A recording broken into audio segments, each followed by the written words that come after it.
రామాయణ కాలం నుండి మొదలుపెట్టి మహాభారత కాలం వరకు నిలిచిన శివభక్తుడు అయిన మహాపురుషుడు పరశురాముడు. క్రూరులైన రాజుల నుండి ఋషులను అనేక కష్టాలు ఎదుర్కొంటూ ఉండడం చూసి తన పరశువుతో రాజులందరినీ 21 సార్లు సంహరించిన పరశురాముడి గురించి ఈరోజు మన వీడియోలో తెలుసుకుందాం. Welcome back to my YouTube channel AK lovers of Radhakrishna. పరశురాముడి తల్లి రేణుక, తండ్రి జమదాగ్ని. రేణుకాదేవికి 5 కుమారులు. పరశురాముడు, రుమన్వంత, సుషేణ, వసు, విశ్వవసు. అసలు క్షత్రియ రాజులను భూమి మీద లేకుండా చేయాలనే ఆలోచన పరశురాముడికి ఎలా వచ్చింది? చంద్రవంశాన్ని కృతవీర్యుడు పరిపాలించేవాడు. అతనికి కార్త్యవీర్యుడు అనే కుమారుడు ఉండేవాడు. అతడు దత్తాత్రేయుడిని పూజించి తనని యుద్ధంలో ఎవరూ ఓడించకూడదు అనే వరాన్ని పొందాడు. యుద్ధంలో 1000 చేతులతో పోరాడేవాడు. కార్త్యవీర్యుడు ఎంత గొప్ప వీరుడు అంటే రావణుడిని సైతం ఓడించాడు. మాహిష్మతిని రాజధానిగా చేసుకొని రాజ్యాన్ని పాలించేవాడు. ఒకరోజు కార్త్యవీర్యార్జునుడు సైన్యంతో అడవికి వెళ్ళాడు. కొంత సమయం తర్వాత అతనికి ఆకలి దప్పికలు వేశాయి. దగ్గరలో ఉన్న జమదాగ్ని ఆశ్రమంలోకి వెళ్ళగానే జమదాగ్ని వారికి అతిథి మర్యాదలు చేశాడు. ఋషులు ప్రపంచ శాంతి కోసం తపశ్చర్య కొనసాగిస్తుంటారు.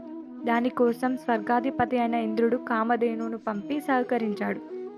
కామధేను కోరుకున్న వరాలు ఇచ్చే పవిత్ర గోవు.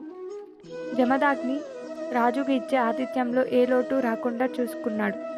అతిథులకి తృప్తికరమైన భోజనాన్ని అందించాడు. ఎంత అద్భుతమైన భోజనం రాజభవనంలో కూడా దొరకదు, మీకు ఎలా సాధ్యమైంది అని కార్త్యవీర్యుడు అడిగాడు.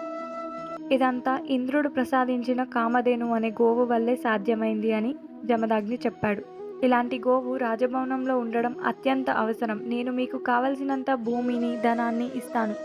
నాకు ఈ గోవుని అప్పగించండి అని కార్త్యవీర్యుడు మహర్షిని కోరాడు. దానికి జమదాగ్ని అంగీకరించలేదు. గోవుని అప్పగించే అధికారం నాకు లేదు అని చెప్పాడు.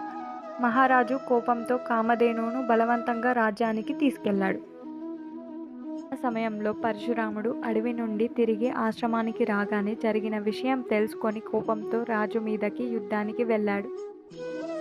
కార్త్యవీర్యార్జునుడు పరశురాముడి మీదకి సైన్యాన్ని పంపాడు.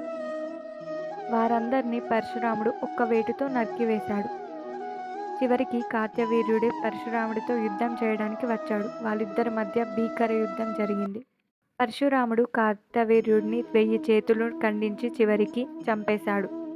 అది చూసిన రాజపుత్రులు, మిగిలిన సైనికులు కామధేనువును వదిలిపెట్టి పారిపోయారు. పరశురాముడు కామధేనువును ఆశ్రమానికి తీసుకువచ్చి తండ్రికి అప్పగించాడు. ఇలా పరశురాముడు క్షత్రియ రాజుల్ని లేకుండా చేయాలి అని అనుకున్నాడు. ఇలా చాలా కారణాలు పరశురాముడిని ప్రేరేపించాయి. పరశురాముడి మొత్తం స్టోరీ పార్ట్ 2లో తెలుసుకుందాం. రాధే రాధే. వీడియో నచ్చితే లైక్ చేయండి, షేర్ చేయండి, కమెంట్ చేయండి, సబ్స్క్రైబ్ చేసుకోవడం మాత్రం మర్చిపోవద్దు.